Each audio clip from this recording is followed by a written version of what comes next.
साथियों, आज राजनीतिक दलों से, सामाजिक संगठनों से और लखनऊ और उत्तर प्रदेश के सभी हिस्सों से काफ़ी प्रतिष्ठित लोग आज राष्ट्रीय लोकदल में जयंत चौधरी की लीडरशिप में शामिल हुए।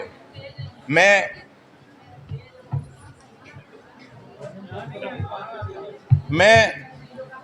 सब लोग चुप रहे प्लीज। मैं राष्ट्रीय लोकदल की तरफ से आज ज्वाइन करे हुए साथियों का स्वागत करता हूं और इन्हें विश्वास दिलाता हूं कि जिस उम्मीद के साथ, जिस विश्वास के साथ आप चौधरी चरण सिंह जी की नीतियों में आस्था रखकर आपने जयंत चौधरी में विश्वास जताया है, आरएलडी में विश्वास जताया, आपका यहाँ पर बेहद सम्मान होगा, आपकी जिम्मेदारी लगेगी और मुझे उम्मीद है कि आप पार्टी को मजबूत करेंगे। इसमें हमारे साथियों का, भाई अनुपम मिश्रा का, इज़ार भाई का और इज़ार अहमद शाह और जो भी साथी हैं, उनके प्रयास से लोग ज्वाइन हुए। अनिल हमारे राष्ट्रीय प्रवक्ता हैं, अनिल दुबे जी, इन सब का प्रयास से आज पार्टी आज गति ले रही है और मुझे उम्मीद है कि इसी तरह हम चलते रहे तो हम और आगे बढ़ेंगे। अभी कश्मीर से मैं रात आया हूँ, हमारे वहाँ 10-12 लोग लड़ रहे हैं। झारखंड में हम तैयारी कर रहे हैं, हमारी यूनिट काम कर रही है। महाराष्ट्र में हम तैयारी कर रहे हैं। उत्तराखंड में हमारा संगठन तैयार हो गया। दिल्ली में फरवरी में चुनाव है, वहाँ भी मैंने संडे में अभी इस 29 तारीख को बैठक बुलाई है अपनी स्टेट कमेटी की।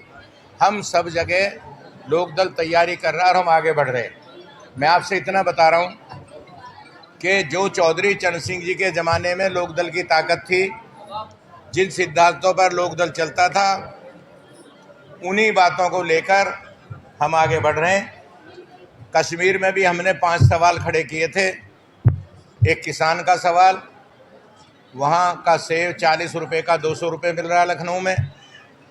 वहाँ सैफरॉन की खेती है, वहाँ ड्राई फ्रूट की है, वहाँ किसानों के साथ अन्याय हो रहा और ये पूरे देश में किसानों की बातें हम सब उठा रहे हैं।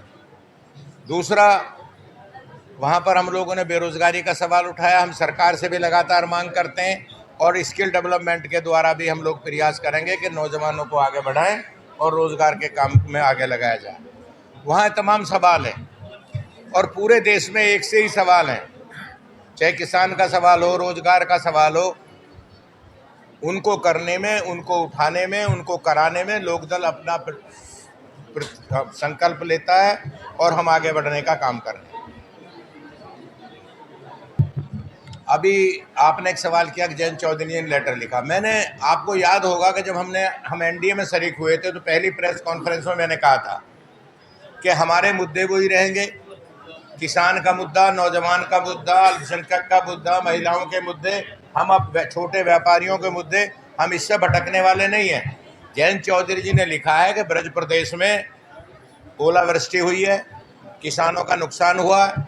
उन्होंने लेटर लिखा, मैं आपके द्वारा मांग करता हूं मुख्यमंत्री जी से कि किसानों को उनका उचित मुआवजा, जो किसानों का नुकसान हुआ, वो मिलना चाहिए। ये सरकार से मांग करते हैं और ये बात ऐसी नहीं है।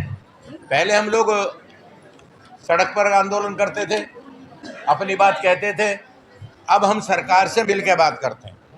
चूँकि हम एनडीए में हैं, अभी बाई इलेक्शन होने जा रहा 10 सीटों पर। हमारे प्रदेश अध्यक्ष रामाशीष राय 10 की 10 विधानसभाओं में तैयारी करवा चुके हैं। उनके 10 विधानसभाओं में सम्मेलन हो चुके हैं।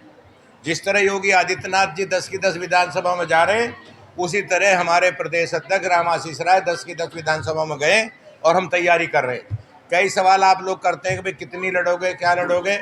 ये तो जब चुनाव डिक्लेयर हो जाएगा तब आपको बताऊंगा। हम 10 पर तैयारी कर रहे हैं। हमारा संगठन पूरे प्रदेश में है, चौधरी चरण सिंह के अनुयायी हर गांव में हैं।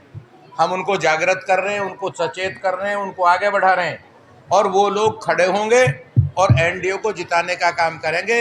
ये जयंत चौधरी जी और जो भाजपा का राष्ट्रीय नेतृत्व वो तय करेगा कौन सी सीट कहाँ लड़ेंगे, हम उस पर काम करेंगे।